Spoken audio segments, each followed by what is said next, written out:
탕자 이야기 우리 너무 잘 알고 있는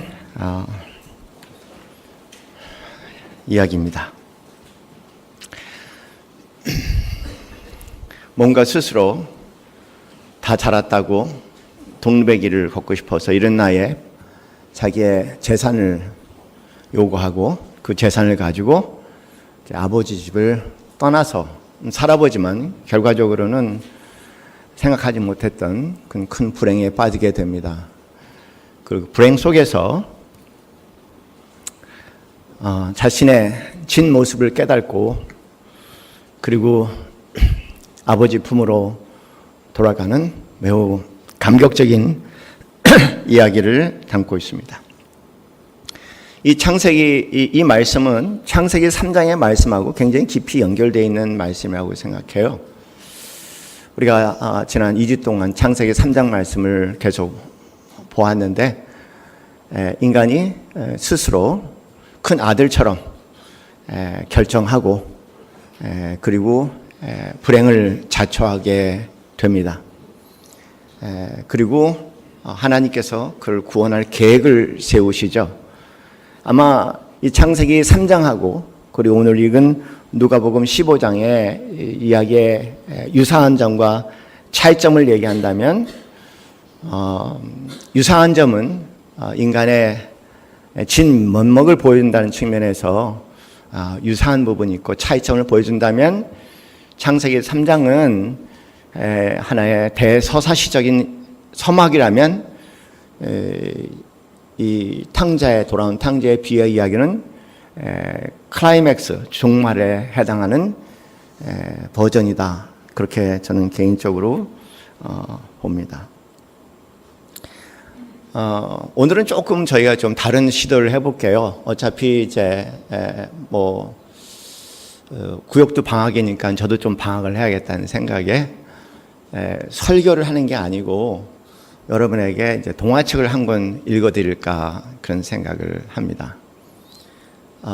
어떻게 보면 굉장히 욕먹을 얘기일 수도 있는데 이해해 주시고 같이 좀 참여했으면 좋겠어요. 저는 동화를 굉장히 좋아합니다. 아침에 오면은 기도 끝나고 제일 먼저 보는 책이 옆방에 가서 도서관이 있어서 동화책을 하나 꺼내놓고 짧은 시간 안에 동화책은 길어봤자 한 15분, 제가 제일 긴 동화책 15분짜리 읽어본 적이 없고 대개 5분 안에 끝나는 것 같아요. 근데 이 동화책이 참 좋은 것은 어떤 이야기든지 사실은 아니에요. 무슨 이야기든지 사실대로 쓸 수가 없습니다. 그러나 그 이야기 안에는 늘 사실성이 담겨져 있죠. 동화책을 보면 짧은 책임에도 불구하고 항상 사실성이 있어요. 그래서 읽으면서 감동을 받고 때로는 깨닫고 때로는 회개하기도 하고 그리고 내가 어떻게 살아야 할 것인가를 깊이 생각하게 하는 그런 참 놀라운 사실성을 담고 있는 짧은 책이기 때문에 제가 이 책을 굉장히 좋아합니다. 그중에 어떻게 보면은 인간의 진 면목을 정확하게 볼 수 있는 너무 리얼한 사실적인 얘기 그 내용을 담고 있는 동화책 하나를 찾았습니다. 그 제목은 아빠 왜 히틀러에게 투표했어요? 라는 동화책이에요. 많은 걸 생각하게 하죠. 이 질문 하나에 내가 그때 왜 박정희 대통령한테 투표를 했을까부터 시작을 해서 나는 과연 이번 투표를 제대로 한 걸까? 이제까지 계속 모든 투표의 끝말에 가서 내가 왜 그 사람에게 투표를 했을까라는 그런 불행한 일은 이번에 없었으면 좋겠다. 그런 생각도 일으키는 참 재미난 책이라고 생각합니다. 좀 길어요.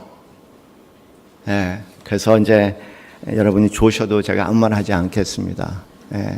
듣는 분들 들으시고 다음에 좀 지루해도 원래 이야기가 이렇게 클라이맥스가 있는데 클라이맥스까지 뭐가 있을까 기대하는 마음으로 왜 이 책 제목이 아빠 왜 히틀러한테 투표했어요? 라고 되어 있을까? 왜 목사님은 주일 설교 때 이 동화책을 읽어줄까? 그런 궁금한 한 가지 질문을 가지시고 같이 좀 따라와 주셨으면 좋겠습니다. 어릴 때 엄마 아빠가 다투는 모습을 딱 한 번 본 적이 있어요. 1933년 3월 5일 오후 무렵이었습니다. 나는 5살밖에 안 된 꼬마였지만 그날 그 장면은 똑똑히 기억하고 있습니다. 네, 저도 우리 엄마 아빠 싸운 모습은 똑똑히 기억하고 있는 게 있어요. 그때도 5살이었던 것 같아요. 이른 아침부터 온 마을에 신눈이 소리 없이 내리고 있었어요. 우리 가족은 뮌헨에서 그리 멀지 않은 촌펠트라는 작은 도시에 살고 있었습니다. 엄마와 아빠는 온갖 악기들로 가득 찬 상점에 서 계셨고 나는 안락 의자 뒤에 숨어 나무로 만든 장난감 자동차를 가지고 놀고 있었습니다. 부모님이 악기 상점의 주인이었거든요. 아빠는 계속 똑같은 말로 엄마를 설득하려고 애를 쓰고 있었어요. 여보, 리젤로 때 잘 생각해봐. 히틀러만이 이 나라를 구할 수 있다니까? 이번이 마지막 기회야. 반드시 히틀러를 뽑아야 해. 그가 독일 국민 모두에게 일자리를 줄 거라니까?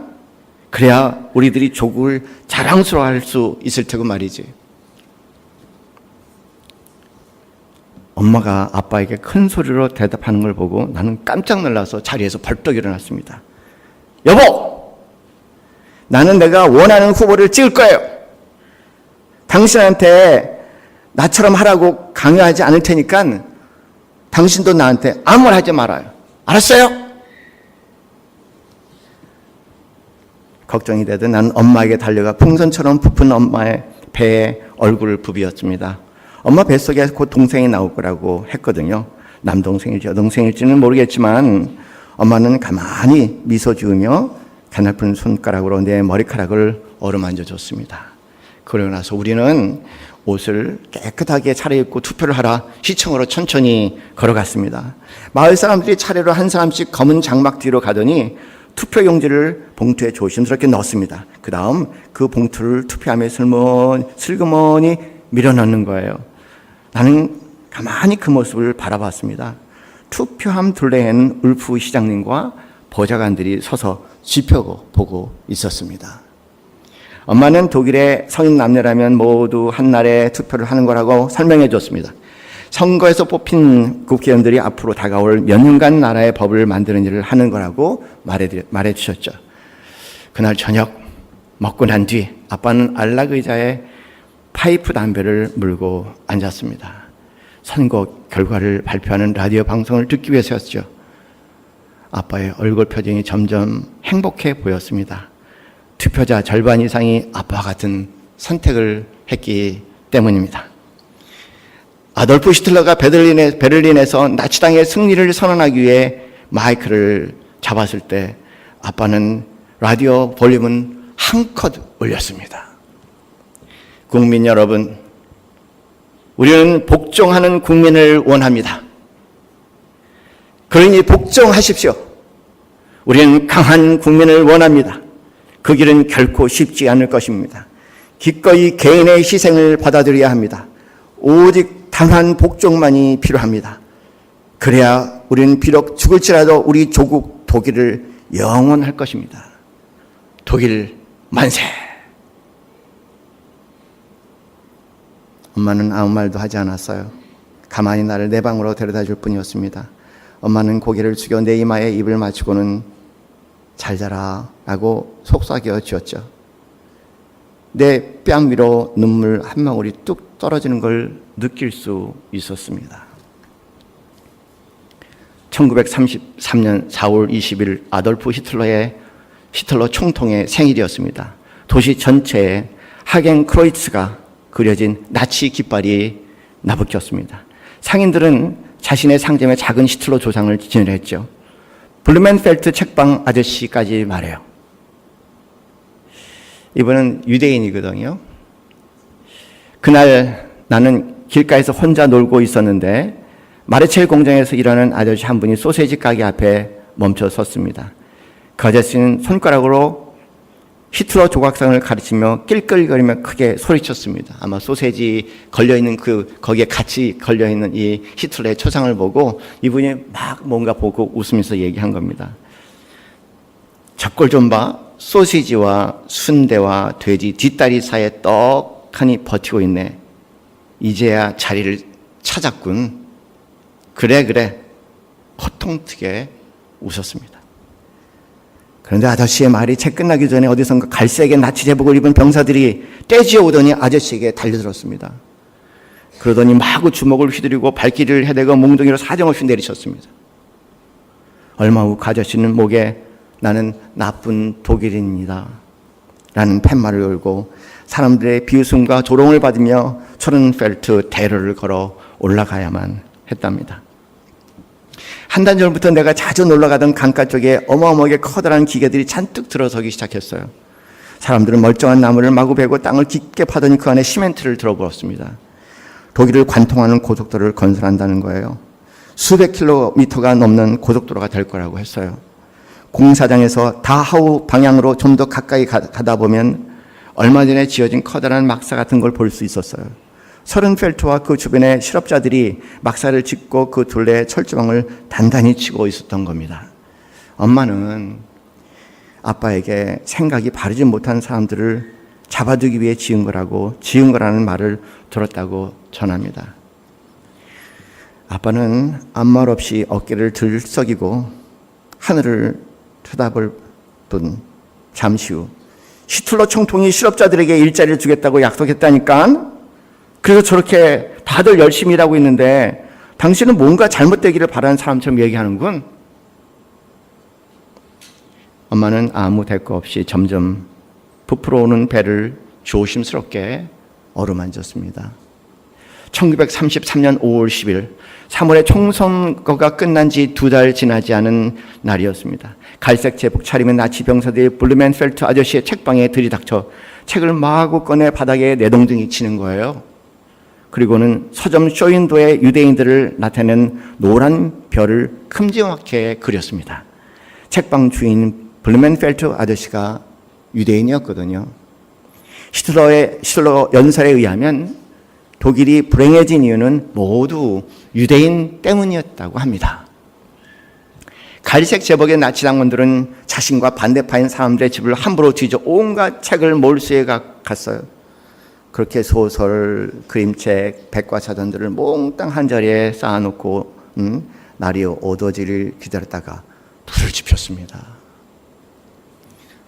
왜 남솔 예수께 도서관 있냐고 책 갖다 버리라는 얘기는 절대 하면 안 돼요. 엄마는 두 눈을 똑바로 뜨고 그 장면을 바라보았죠. 아빠는 옆에서 슬그머니 두 눈을 아래로 떨군 채 땅만 쳐다보았습니다. 내 여동생 마리엘은 6월에 태어났습니다. 여름이 시작되는 첫날이었죠. 그날 아빠는 내가 집에 머물러 있는 걸 원치 않았어요. 여자 친척분들이 모두 우리 집에 축하하게 모였기 때문이죠. 아빠와 나는 고속버스를 타고 대도시인 뮌헨으로 갔습니다. 그것에는 독일의 역사를 보여주는 멋진 행렬이 진행되고 있었습니다. 나는 아빠의 어깨에 목마를 탄 채 독특한 복장으로 말을 몰고 행진한 무리를 구경했습니다.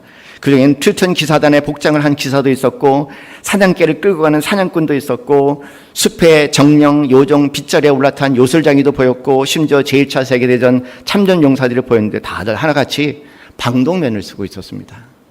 갈색 제복을 입은 나치 당원이 히틀러 초상화와 나치 깃발을 높이 쳐들고 행렬의 마지막을 장식했습니다. 날이 어두워져서 집에 돌아왔는데 마리엘의 울음소리가 크게 들렸습니다. 뭔가 사람들의 얼굴이 어두워진 것을 보고 잘못된 일이 벌어졌다고 생각했습니다. 그 후 몇 달이 지난 뒤에야 엄마는 마리엘이 다른 아기들과 다르다고 말해주었죠. 마리엘이 평생 어린아이로 남아있을 거라고 했죠. 내 여동생 마리엘은 몸은 잘하겠지만 말도 잘 못하고 생각하는 것도 많이 모자랄 거야. 그러니 르디야, 내가 동생을 잘 보살펴주렴. 엄마 말 알아듣겠니? 바로 그 무렵 초른펠트에 사는 유대인들은 자전거는 물론 전화, 타자기, 악기까지 모두 빼앗겼어요. 갈색 제복을 입은 나치 당원들은 유대인의 집에 때로 몰려가 집안의 물건을 다 들고 나갔습니다. 학교 친구 중에 콜로만이라는 아이가 있었어요. 그 아이는 다른 친구들과 달라서요. 무엇보다 피부색이 검은 편이었거든요. 그 아이의 할아버지가 카메룬에서 일할 때 아프리카 여자와 결혼했기 때문이라고 했어요. 콜로만은 수학을 정말 잘했습니다. 글짓기도 항상 1등이고요. 수영까지 잘했답니다. 그런데 어느 날부터 콜로만은 우리와 함께 수영장에 들어갈 수 없었어요. 수영 선생님이 나치 당원이었는데 콜로만의 까만 피부색 때문에 수영장 물이 더러워진다는 거예요.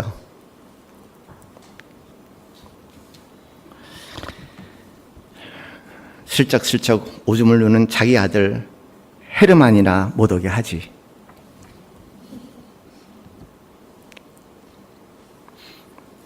(1936년 8월) 여름은 무난히 무더웠는데도 나는 햇볕에 많이 타지 않았거든요.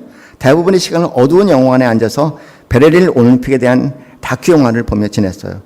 경기장 관중석에 앉아있던 사람들은 고래고래 함성을 질러대며 선수들을 응원했습니다. 미국을 대표하는 흑인 육상 선수 제시 오웬이 4개의 금메달을 목에 걸었을 때 오히려 사람들은 지지근도 조용해졌죠. 그때 나는 제시 오웬 선수가 내 친구 콜로만의 억울함을 풀어줬다고 생각했습니다. 초른펠트 시장은 올림픽 경기 폐막 기념을 위해 시립 경기장에 대축제를 벌였습니다. 나는 핸드볼팀 선수로 참가했죠. 날이 어두워지자 나치 당원들이 유대인 여자, 남자, 아이들 할 것 없이 모두한테 땅에 엎드려 기어가라고 명령을 했어요. 염소처럼 풀을 뜯어먹는 흉내를 내라고 강요를 했죠. 엄마는 마리아를 품에 안고 서둘러 그 자리를 피했습니다. 나도 엄마 옆에 바짝 붙어 따라갔어요. 결국 아빠도 어쩔 수 없이 우리 뒤를 따랐죠. 하지만 아빠의 친구들은 다들 그곳에 남아 있었습니다. 그들은 바로 2년 뒤 유대인 성당을 불태우고 600만의 유대인 참살에 함께 동참했던 사람들이 되고 말았습니다. 1939년 9월 1일은 나의 12번째 생일입니다. 학교 친구들이 히틀러 청소년 단원복을 입고 내 생일을 축하해 주려고 우리 집에 놀러 왔어요. 친구들은 나치 문양이 그려진 생일 케이크 선물로 주었는데 나치 케이크 외에는 초 대신 작은 복죽 몇 개가 꽂혀 있었습니다. 마침 그때 대성 확성기를 튼 자동차 한 대가 광장에 멈췄을 때 우리 다 같이 생일 축하를 노래를 부르고 있었거든요. 그런데 그 대형 확성기에서 여러분 오늘 밤 히틀러 총통의 위대한 군대가 폴란드를 점령했습니다. 우리 독일은 사정없이 폭탄을 쏟아부었습니다. 드디어 대대적인 공격에 나선 겁니다. 적군은 정신없이 도망치고 있습니다. 승리가 바로 우리 눈앞에 있습니다. 친구들은 그 소식에 기뻐 날리며 환호성을 질렀습니다. 그리고는 히틀러의 초창을 높이 쳐들며 거리로 뛰쳐나갔습니다. 전쟁 만세! 전쟁 만세! 나는 덩그러니 혼자 남아 찌그러진 생일 케이크를 바라보고 있었습니다. 그 후 얼마 지나지 않아 상점 문도 열지 않은 이른 아침에 나치 당원인 여자 셋이 우리 악기 상점 문을 두드렸어요. 독일 혈통 보호자의 임원들이라고 하더군요. 그들은 자리에 앉자 커피를 마셨어요. 이윽고 소세지 가게 주인인 발디르 아주머니가 서류 하나를 꺼내는 겁니다. 동생 마리에를 계속 집에 두고 볼 수 없다는 내용의 서류였습니다. 그런 아이들은 정부가 맡아 키우기로 히틀러가 결정했다는 거예요. 언젠가 엄마가 다하우의 막사와 철조망 얘기를 해준 적이 있었어요. 그곳에 불쌍한 아이들이 버려진 채 그대로 죽음을 맞이한다는 소문이 돈 겁니다. 2차 세계대전 때 히틀러는 25만 명의 정신지체, 그다음에 신체 불구자들을 그렇게 죽였습니다. 엄마는 마리아를 국가에 맡기지 않을 거고 어떤 설명도 하지 않겠다고 했어요. 다행히 아빠도 엄마와 같은 생각이었습니다. 여자 임원들은 잔뜩 화가 난 얼굴로 감옥의 문을 닫듯 입을 굳게 담은 채 돌아갔어요. 그들은 상점을 나서기 전에 매서운 눈으로 엄마 아빠를 쏘아보며 다시 올 테니 두고 봅시다 라고 말했습니다. 그 일이 있고 난 뒤 부모님의 악기 상점을 찾아오는 단골 손님이 하나 둘씩 우리 가게를 피해 다니기 시작했습니다. 히틀러는 폴란드를 점령한 뒤에 연이어 네덜란드, 벨기에를 점령했고, 그리고 파리의 에펠탑에도 나치 문양의 깃발을 휘날리게 됐고, 영국과 소련까지 손에 넣을 기서로 몰아붙였고, 중동의 사막지대에 올라가 모든 막대한 양의 석유를 장악할 계획을 세웠습니다. 그 무렵 영화관에는 매번 관객들이 다들 자리에 일어나 오른쪽 팔을 위로 쭉 뻗어 전쟁의 영웅을 찬미했답니다. 이번 전쟁에 희생된 초른펠트의 첫 번째 전사자인 어린 병사 게르홀트의 장례식이었습니다. 그런데 눈물을 보이는 사람은 한 명도 없었어요. 다만 어린 병사의 죽음을 매우 자랑스럽게 사랑스럽다고 자랑스러워하고 있다는 걸 보여주기 위해 눈물을 참았던 거예요. 그 후 희생자 수는 점점 늘어났어요. 전쟁터에는 끊임없이 전사자 통보가 날아왔죠. 그러던 어느 날 아빠마저 전쟁에 나가야 할 날이 오고 말았습니다. 어느 일요일 오후 엄마는 미리 내게 비밀을 꼭 지켜야 한다고 일러줬죠. 엄마가 여동생을 숲 가까이에 있는 외딴 농장에 보냈어요. 그곳에는 농부 가족이 살고 있었는데 유대인 콜로만 아저씨를 숨겨주고 있다고 했어요. 그들이 위험을 무릅쓰고 마리엘도 맡아주겠다고 약속하신 거예요. 정말 다행이었습니다. 나는 이따금씩 엄마를 따라 그 농장에 가서 마리엘을 만날 수 있었죠. 그때마다 얼마나 기뻤는지 몰라요. 언제부턴가 영화관 분위기가 달라지기 시작했어요. 사람들은 어깨를 웅크린 채 더 이상 자리에서 일어나지 않고 앉아 있었어요. 화면에는 러시아 대평원의 진흙탕에 발을 푹푹 빠뜨리며 힘겹게 걷고 있는 병사들이 등장했어요. 매서운 추위에 꽁꽁 얼어붙은 얼굴로 폭설을 뚫고 한 발 한 발 더디게 나간 초라한 병사들의 모습이 이어졌어요. 전쟁터에는 하루도 빠짐없이 아들들의 전사 소식이 들려왔습니다. 나치군은 스탈린그라드와 레닌그라드에서 신겨운 전투를 벌인 후 고전을 겪고 있는 것 같았습니다. 거리는 매일 전쟁터에서 돌아온 부상자들로 넘쳤고, 발도르 아저씨의 아들처럼 한쪽 팔을 잃은 병사도 있었고, 시장의 큰아들 헬무트처럼 한쪽 다리를 잃은 사람도 있었죠. 파리에서는 여전히 나쁜 소식들만 들려오네요. 엄마와 나는 아빠의 편지를 받아볼 때마다 겨우 안도의 숨을 쉴 수 있었어요.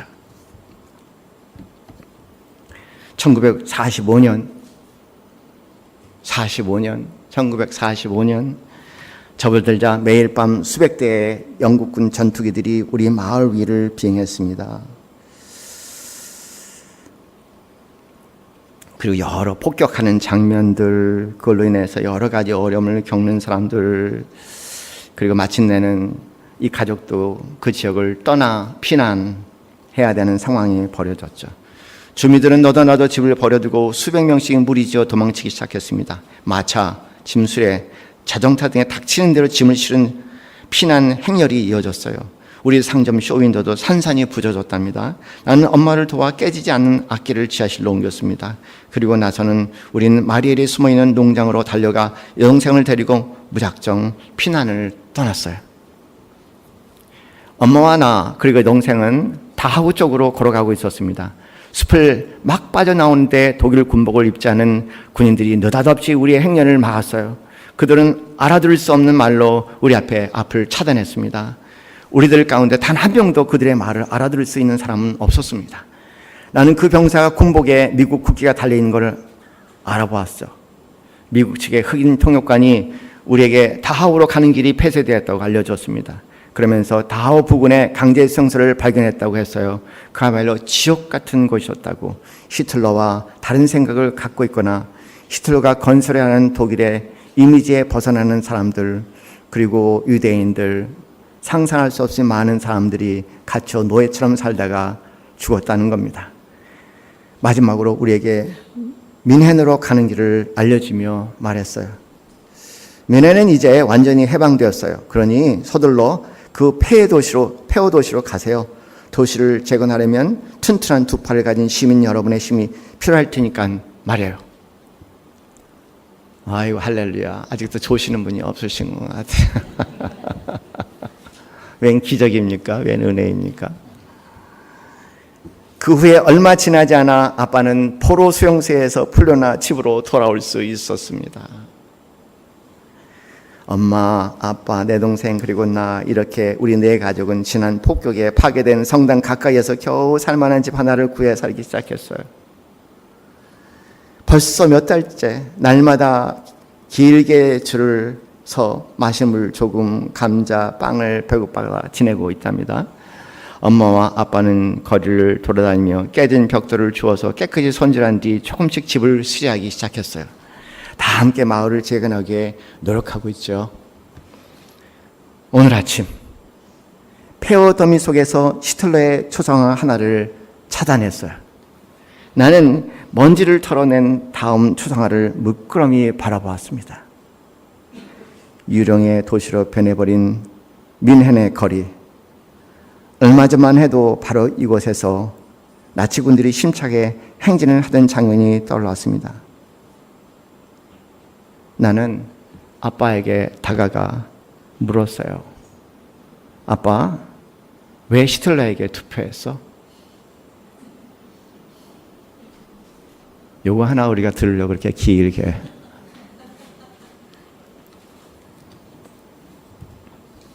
늘 기억했으면 좋겠습니다. 아빠, 왜 히틀러에게 투표했어?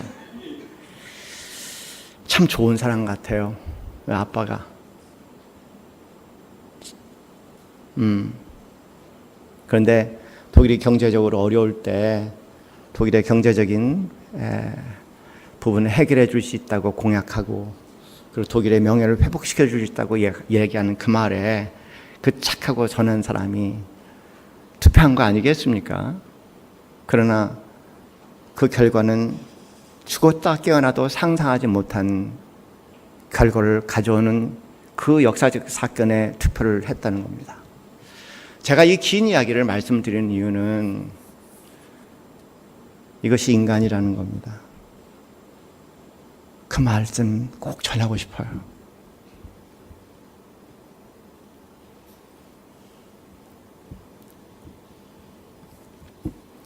우리가 최선을 다하고 결정하지만 이 아빠처럼 모든 것을 다 알 수 없는 인간은 그런 선택을 내릴 수밖에 없어요. 그리고 그 선택이 나 하나의 개인의 문제가 아니라 결과적으로 많은 사람들의 큰 고통을 가져오는 문제라면은 일말의 양심 있는 사람이라면은 그 괴로움을 평생 어떻게 감당할 수 있을까? 그렇다고 피할 수 있을까? 그 상황에 다시 들어간다면 다른 결정을 할 수 있을까? 저는 그렇게 생각하지 않아요.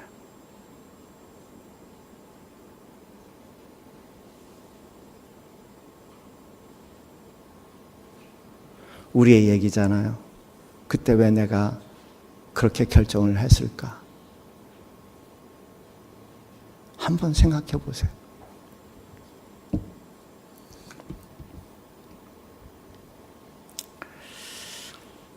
참 안타깝죠, 그죠? 벌써 저는 좀 그리워지기 시작하네. 같은 도시에서 그리워지는 건 아니라 제 마음에 남아있는 사람이거든요. 우리 고 노희찬 의원. 제가 볼 때는 굉장히 당신 나름대로 청렴결벽하게 참 똑똑한 사람이에요. 공부도 잘했고 건강 가정에서 자랐고 운동권에 있는 사람은 굉장히 다른 모습 보였던 사람입니다.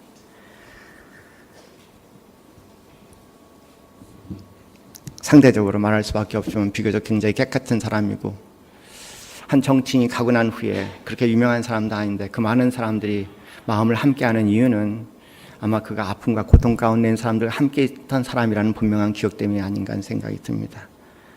그러나 그분은 그때 그 생각을 하셨던 것 같아요. 내가 왜 그때 그랬을까?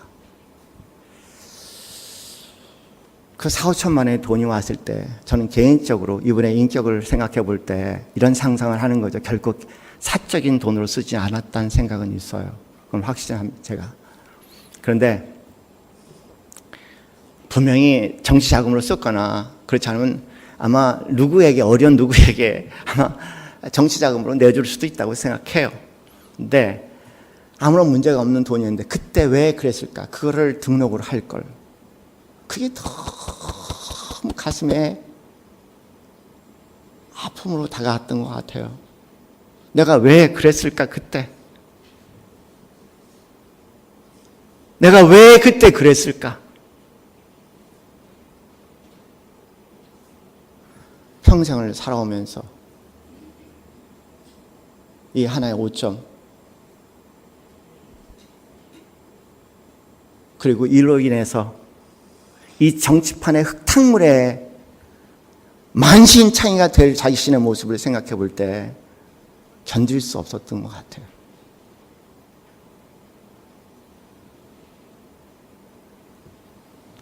모든 사람을 당황하게 하는 그런 결정을 했습니다.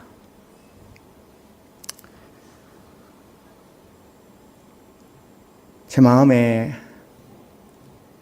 뭐가 좋은지는 모르겠어요. 그러나 이런 아쉬움이 있습니다.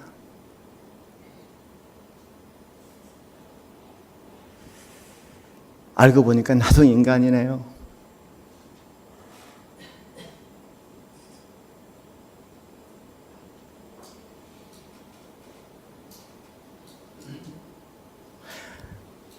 최선을 다해서 살아오지만 그러나 때로는 참 후회스러운 이런 결정을 왜 그랬는지 어처구니 없이 하기도 하네요.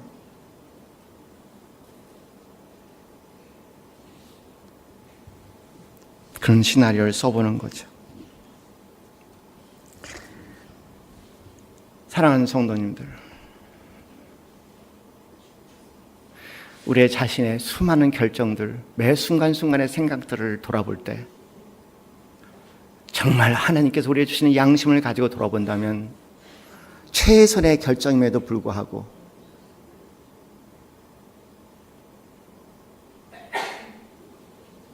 뜻하지 않은 많은 불행의 결정일 수도 있다는 것, 어쩔 수 없는, 피할 수 없는 우리 인간의 실존의 모습 아니겠습니까? 우리는 사람들 앞에 이 핑계 저 핑계 끊임없이 나의 정당성과 당위성을 이야기할 수는 있겠지만 돌아서 보면 정말 그럴까요? 허물은 인간입니다. 인간은 허물입니다. 그리고 그래서 하나님은 용서와 사랑이시죠. 하나님이 우리의 무엇을 사랑하실까요? 천지를 창조하시며 만유의 주제이신 그 위대한 하나님이 인간의 위대함을 사랑하실까요? 결코 의로울 수 없는 인간의 의를 사랑하실까요?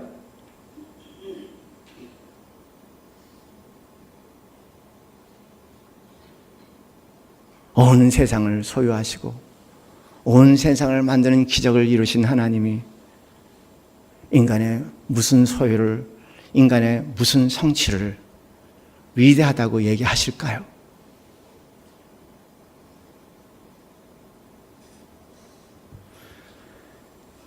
그 하나님의 눈에는 우리의 허물밖에 안 보이시는 것 같아요. 혼자 끌어안고 안 지적하려고 끊임없이 자기를 지켜하고 방어하는 그 불행한, 그 불행으로 인해서 내 죄를 끊임없이 불행하게 만드는 그 인간을 바라보고 계시지 않겠습니까? 내게로 오라는 거예요. 너는 인간이고 나는 하나님이라는 겁니다.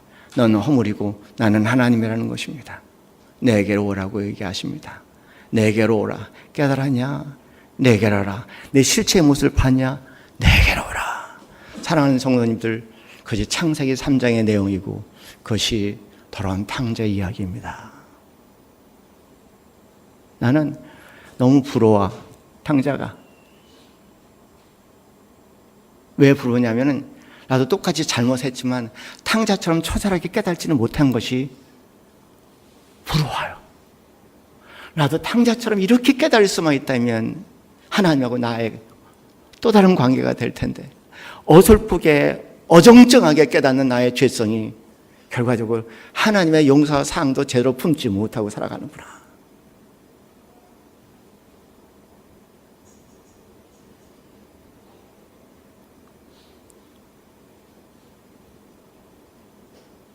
사랑하는 성도님들, 열정이 사람을 살리는 것이 아닙니다.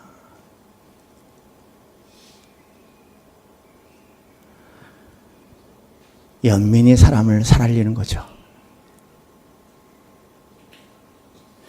힘이 사람을 살리는 게 아니죠. 말 그대로 사랑과 긍휼과 용서가 사람을 살리는 거죠.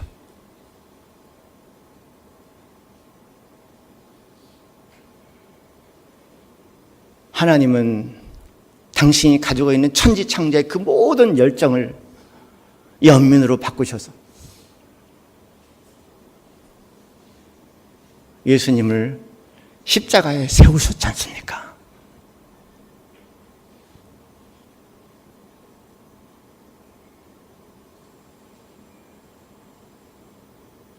그리고 우리를 향해서 아직도 돌아오라고 얘기하십니다.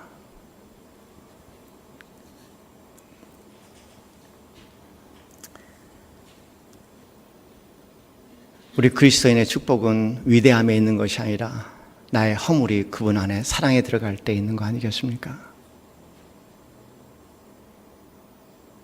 나의 대단한 업적과 성취가 아니라 그분의 십자가에 있는 거 아니겠습니까?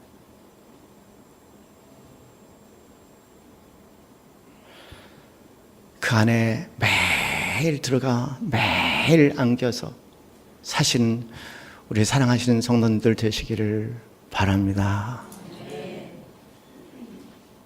우리는 계속 잘못된 결정을 할 수밖에 없어요. 너와 나의 차이라고 얘기한다면 예수 믿는 사람과 예수 믿지 않는 사람의 차이라면 다른다는 것이 아니라 똑같이 계속해서 그때 왜 그랬을까라는 얘기를 할 수밖에 없는 존재라는 부분에서는 똑같지만 차이는 우리는 예수 안에서 그 말을 할 수 있다는 사람이죠. 그 외에는 저는 기독교인과 비기독교인의 차이는 없다고 생각합니다.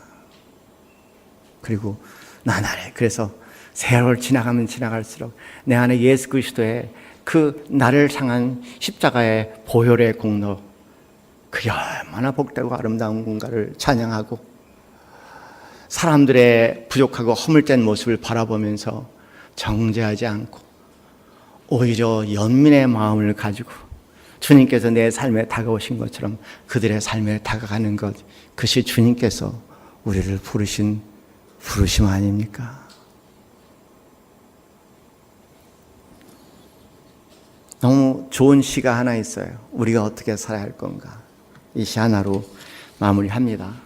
생각해 봅시다.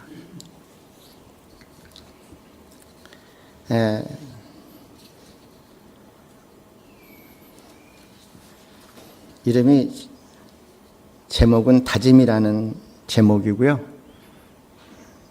이 시인의 이름은 약간 익숙하지 않은 김황팔 이라는 시인입니다. 그분이 이렇게 얘기를 하세요. 뭔가 깊이 깨달은 것 같아요. 분명히 예수님 믿는 사람 같아요. 그리스도의 보혈의 십자가의 비밀을 알고 계십니다. 오늘의 바늘 코에, 여러분 바늘 코 있는 거 아시죠? 오늘의 바늘 코에 내 마음을 꿰어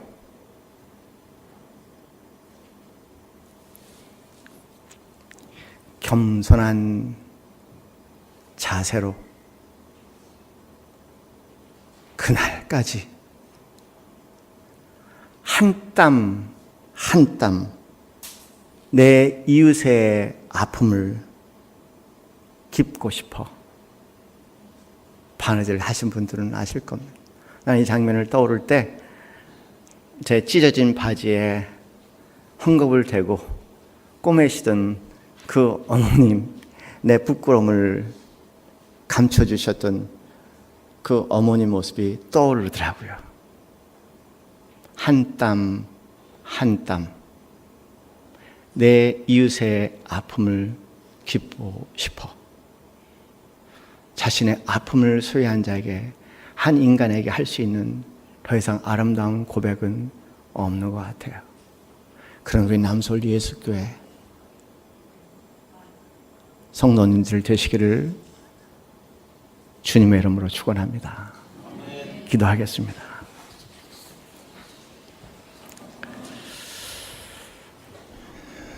주님, 더 이상 우리를 방어하지 않게 하옵소서. 그리고 우리의 죄를 다른 사람에게 투사하지 않게 하옵소서. 이제 주님 안에서 우리 주 예수 그리스도의 십자가의 보혈에 우린 진실로 이제는 정직할 수 있고 진실할 수 있고,